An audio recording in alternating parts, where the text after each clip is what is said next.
தொடர் மழை காரணமாக ஆந்திராவின் பல இடங்கள் வெள்ளக்காடாக காட்சியளிக்கின்றன. மழை வெள்ள பாதிப்பால் இதுவரை 7 பேர் உயிரிழந்துள்ளனர். ஆந்திர மாநிலம் கிருஷ்ணா, குண்டூர், என்டிஆர் ஆகிய மாவட்டங்களில் நீர்நிலைகள் தொடர் மழை காரணமாக நிரம்பி வழிகின்றன. இதனால் தாழ்வான இடங்களில் வெள்ளம் சூழ்ந்துள்ள நிலையில் குடியிருப்பு பகுதிகளிலும் தண்ணீர் ஆர்ப்பரித்து செல்கிறது. ஒரு வீட்டிலிருந்து மற்றொரு வீட்டிற்கு மக்கள் ஆபத்தான முறையில் கயிறு கட்டி செல்கின்றனர்.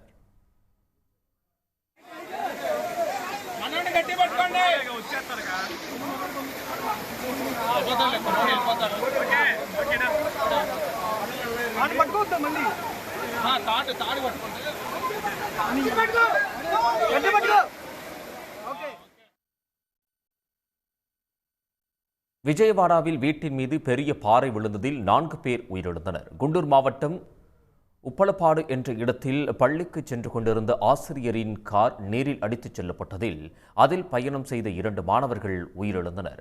பல இடங்களில் தரைப்பாலத்திற்கு மேல் தண்ணீர் செல்வதால் பல்வேறு கிராமங்களுக்கு போக்குவரத்து துண்டிக்கப்பட்டுள்ளது.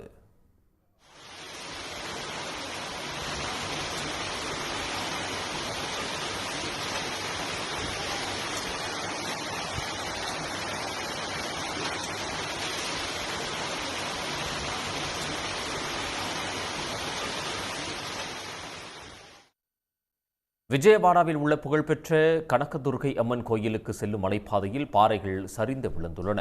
எனவே மலைப்பாதையை மூடியுள்ள தேவஸ்தான அதிகாரிகள் 3 நாட்களுக்கு வாகனங்களை அனுமதிக்க முடியாது என தெரிவித்துள்ளனர். வங்கக்கடலில் மையம் கொண்டுள்ள காற்றழுத்த தாழ்வு மண்டலம் காரணமாகவே ஆந்திராவில் கனமழை கொட்டுகிறது.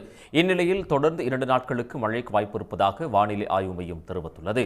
அதேபோல் ஒடிசாவில் நபரங்பூர், மல்கன்கிரி, கொராப்புட் ஆகிய மாவட்டங்களுக்கு மழைக்கான மஞ்சள் எச்சரிக்கை விடுக்கப்பட்டுள்ளது. உடனுக்குடன் செய்திகளை தெரிந்து கொள்ள சன் நியூஸ் பெல் ஐகானை கிளிக் பண்ணுங்க.